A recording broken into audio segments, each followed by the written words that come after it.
The story begins with a land parched and lifeless. Famine had struck, reminiscent of the days of Abraham. Isaac, inheritor of the promise, now faced a crossroads. Would he trust in the God of his father or seek refuge in Egypt like so many before him? The Lord appeared to Isaac, a voice clear as day yet resonating with eternity, saying, "Do not go down to Egypt, live in the land where I tell you to live. Stay in this land for a while, and I will be with you and will bless you." Genesis 26 verses 2-3.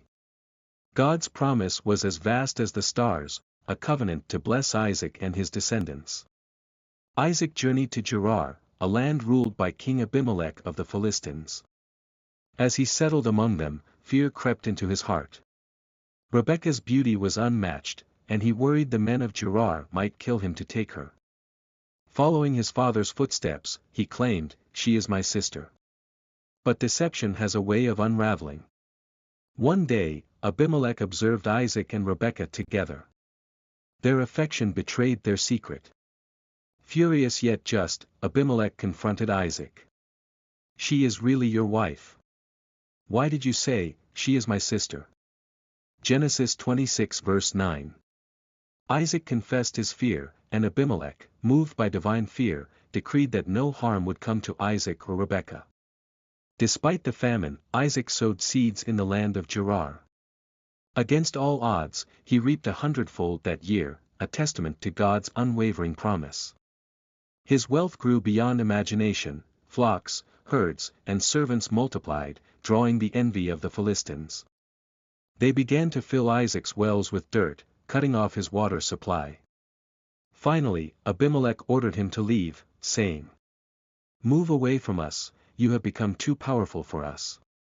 Genesis 26 verse 16. Isaac moved to the valley of Gerar, reopening the wells his father Abraham had dug, only to face disputes over ownership. Each well became a battleground. At Ezek, the herders quarreled. At Sitnah, the conflict persisted. Finally, Isaac's men dug another well, and there was no dispute. He named it Rehoboth, saying, "Now the Lord has given us room, and we will flourish in the land." Genesis 26 verse 22. Isaac journeyed to Beersheba, where the Lord appeared to him again, reaffirming the promise. "I am the God of your father Abraham. Do not be afraid, for I am with you, I will bless you and increase your descendants." Genesis 26 verse 24. In response, Isaac built an altar and called on the name of the Lord, grounding his life in worship and obedience. Abimelech, recognizing God's favor on Isaac, sought peace. He came with his advisors, saying, "We saw clearly that the Lord was with you, so we said, there ought to be a sworn agreement between us." Genesis 26 verse 28. Isaac prepared a feast, and they swore an oath, sealing their covenant. The next morning, Isaac's servants reported the discovery of a new well, which he named Sheba, cementing the land's legacy as Beersheba. The chapter concludes with Esau, Isaac's son, marrying Hittite women. This decision brought grief to Isaac and Rebekah, a reminder that even in a legacy of faith, choices carry weight. They were a source of grief to Isaac and Rebekah. Genesis 26 verse 35. Genesis 26 captures the journey of faith, challenges, and divine provision.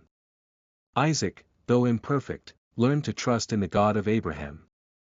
The wells he dug symbolized persistence and the overflowing blessings of obedience. This story reminds us that even in times of famine, whether physical or spiritual, God's promises remain steadfast. Will we, like Isaac, trust him to provide?